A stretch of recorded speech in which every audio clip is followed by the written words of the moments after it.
All right guys, this week we are out here at our partially finished shelter and I've got Coy and Finn and we're gonna be doing a little bushcrafting. We're learning how to set two different deadfall trigger systems today. We're gonna look at the figure 4 and the Russian or the Siberian deadfall trigger. And I'm probably gonna mispronounce this, Koolyomka. Koolyomka? We'll just call it the Klunka. That's right. Stick around. You go to split a piece like this, you don't ever put your axe like this and hit it, or do like this because you could go through and hit your hand, okay? Put your axe right in the middle and hold it just like this. Just like that. There you go, now just twist it. You think this will work as fire starter? Yeah, that'd be great fire starter. Good job, buddy. This trigger system is commonly used in Siberia by sable trappers, and I was first introduced to it when I saw the documentary Happy People. If you haven't seen that, it's a great one. You should look it up. If you just Google Happy People, a year in the Taiga on YouTube, you could probably find it.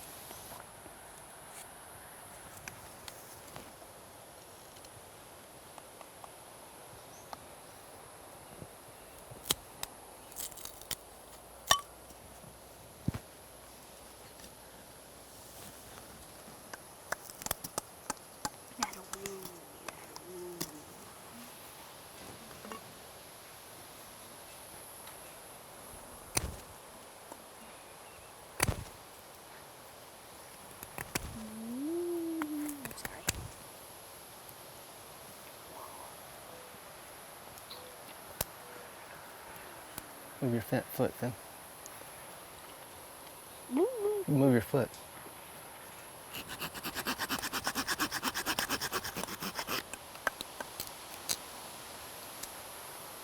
Get off me.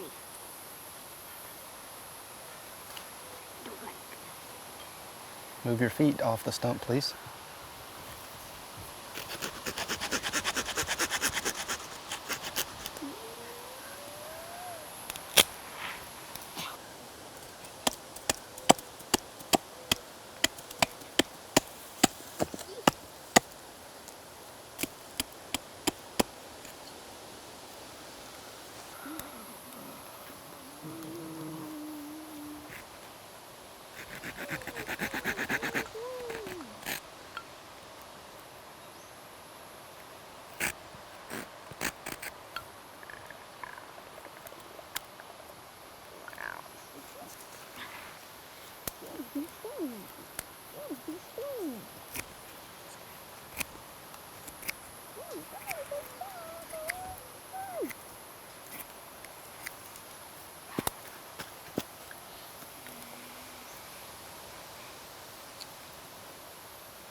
So I'll just show you the trigger mechanism on this trap up close. So we've got this piece that's got this step down here and then this piece here.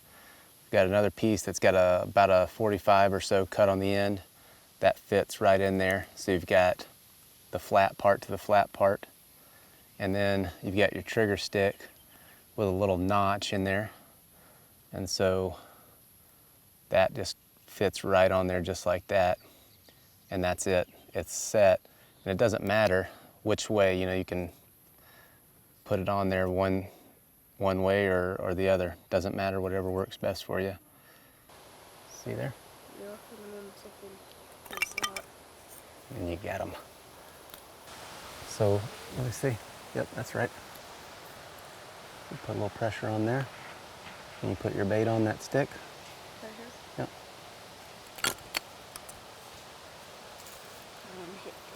When you're picking out your rock, you want a big wide one, and you want your bait stick all the way underneath there. So when they set it off, they can't get out from it under it because it's too wide. Oh, watch out, buddy. Use the small one. It's a very simple design and very effective, and it also works well in really tight areas. You get your fingers into there. Oh, delicious grape. Got him. Shoosh. But I like this one because with a figure 4, you've got this big thing sticking back here. And with this one, everything is really tight and compact. But it works really well. You put your bait on this, you got them. So one quick tip, if you're using this thing in the traditional way where you're setting up 2 lodge poles on top of each other, kind of like a scissor, if you take these things and tie them with some piece of cordage that gives you enough space to actually set it and for the things to move when the trigger's set off, they won't go flying out and you won't have to either find them or recreate them every time you set the trap. So just take a little piece of cordage, tie to each one of these things and tie them to the trap somehow, and they'll all be there hanging when you get ready to set that trap again. You think that'd be better than a figure 4 or be about the same, or? What's a figure 4? Figure 4 deadfall? You wanna make one of those? Yeah. Okay, let's see here. All right, so the next one we're gonna look at is the simple, old standby, the figure 4.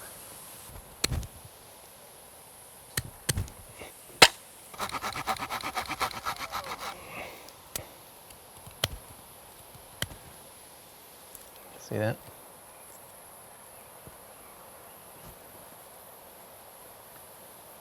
So now we gotta have our trigger stick.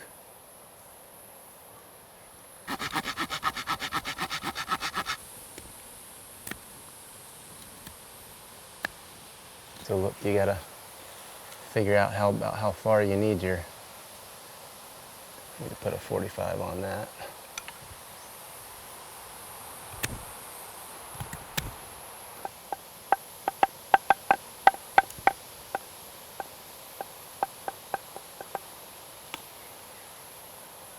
So we'll go about right here.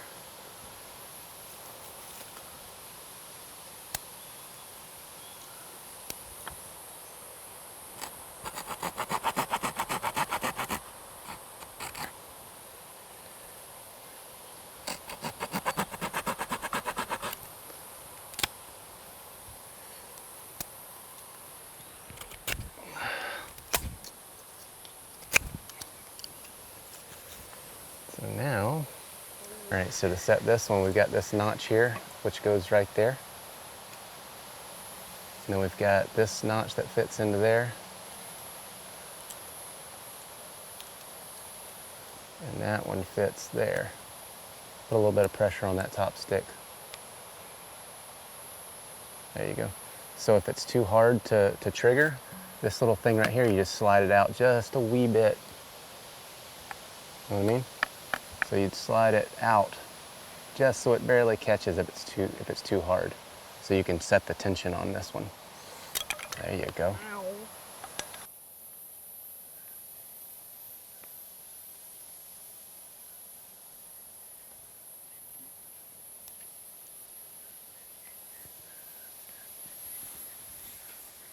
So a lot of times if you don't have a rock that is this wide and you want to block them from coming in this way so they're more likely to get caught, so you can take the sides and just block them off with sticks. And that way you force them to come in from this way.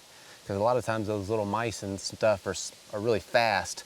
And if you don't have a big rock, they can get out from underneath them before the trigger or before the rock falls on them. What do you guys want to learn next week? How to build a snare. How to build a snare? So you want to build like a power snare? Like a pole snare? All right, we can do that. All right, guys, that's going to do it for this week. Be sure to tune back in next week. We're going to be out here every week learning something new.